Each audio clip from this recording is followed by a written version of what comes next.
Imagine a world where suffering has been eradicated. No hunger, no pain, no boredom. A world where, at any moment, you can reach out and experience joy. Sounds perfect, right? But here's the question no one dares to ask.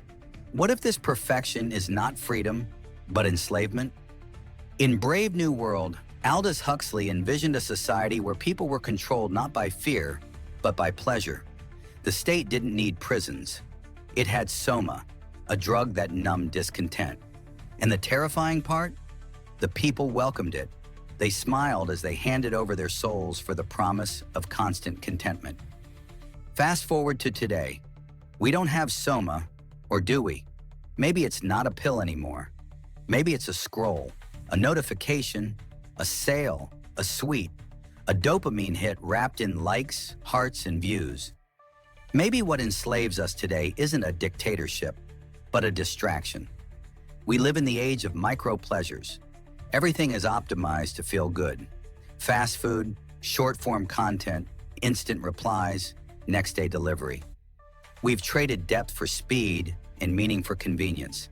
And while it feels like we're in control, choosing what we like, watching what we want, the truth is we are being led by algorithms that know us better than we know ourselves. These systems don't just know your preferences, they shape them.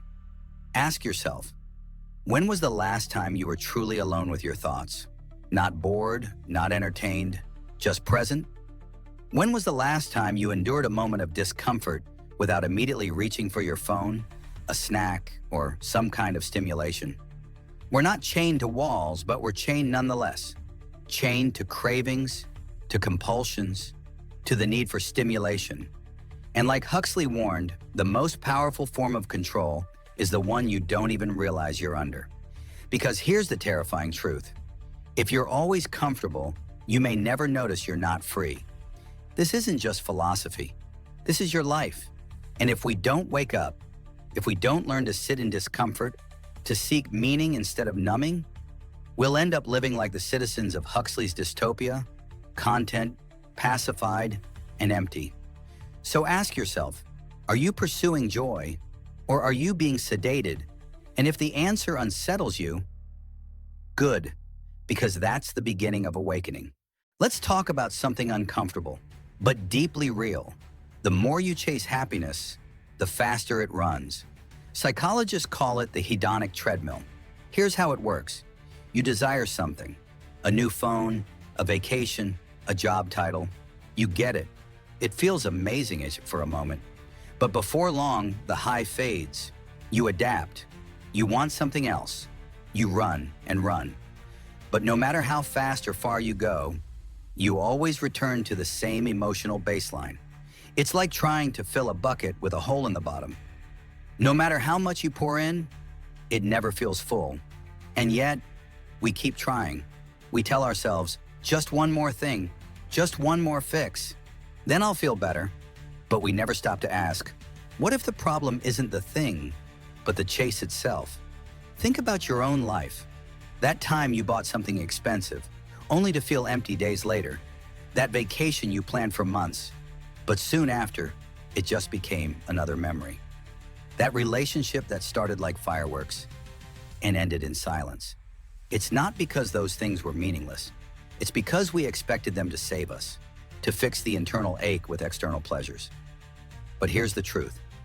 You cannot outrun your own emptiness. You cannot consume your way to contentment. Every time we chase pleasure to avoid discomfort, we reinforce the belief that we're not okay unless we feel good. And that is dangerous, because life doesn't always feel good.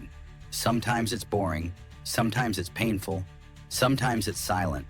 And that's not a problem. That's part of being human. But the hedonic treadmill teaches us to fear stillness, to escape reality, to avoid ourselves. It turns pleasure into addiction. It turns happiness into performance. It turns life into a race with no finish line and no rest. So ask yourself, are you really living or just endlessly reaching for the next moment you think will finally make you feel enough? Because maybe what you need isn't more. Maybe what you need is to stop running, to step off the treadmill, and finally stand still long enough to feel who you are without distraction. In today's world, your most valuable asset is not your money. It's not your time. It's your attention. We live in a world where companies wage billion-dollar wars just to keep your eyes on a screen for a few more seconds. The longer you stay, the more ads they show, the more data they collect, the more they profit. Welcome to the attention economy, a system where your focus is the currency and you're the commodity. Think about it. Why is it so hard to stop scrolling? Why do you open your phone for one thing and end up lost in content you didn't even want to see? Because it's not random. It's designed that way. Platforms like Instagram, TikTok, YouTube, they don't just show you content. They study you. They learn what colors keep you watching, what sound hooks your ear, what triggers make you pause. Then, like a slot machine, they deliver pleasure in unpredictable intervals. This trick, called intermittent variable reward, is the same technique used in casinos to get gamblers addicted. Every notification, every red dot, every buzz, it's a psychological nudge, not for your benefit, for theirs. You're not consuming content, you're being consumed. And here's the most frightening part.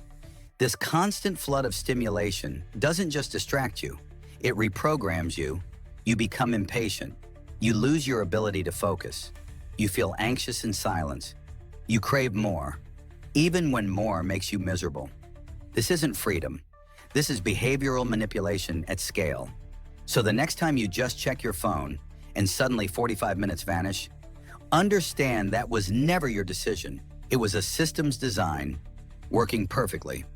Ask yourself, how much of your life have you given away in 5-second doses of pleasure? In the pursuit of pleasure, something sacred is lost. We lose the silence, the stillness, the space where creativity is born, where self-reflection thrives, where deep thoughts take root. We lose our inner life. Today we live wider but not deeper. We touch everything but grasp nothing. We know countless facts, trends, memes. But ask us what we believe, who we are, or what we live for. And we're silent. Because distraction doesn't just fill our time, it empties our soul. We stop reading books. We stop writing. We stop asking real questions. We stop sitting with pain long enough to learn from it. Relationships suffer. We talk at each other instead of with each other. Conversations are interrupted by phones. Moments are ruined by the urge to document instead of experience. And what about our goals, our dreams? How many projects have you left unfinished because it was easier to watch someone else chase theirs? We begin to live secondhand lives, reacting, not creating, consuming, not contributing. But perhaps the greatest loss is this: we forget what real joy feels like. Not the quick hit of a notification, but the slow, earned satisfaction of growth. Not the thrill of impulse, but the pride of self-discipline. Not surface-level happiness, but deep, soul-rooted fulfillment. When we numb every uncomfortable emotion, we also dull the beautiful ones. When we chase constant ease, we become too fragile for the weight of real life. And over time, we become strangers to ourselves. So pause, breathe, and ask, what part of me have I neglected in the name of pleasure?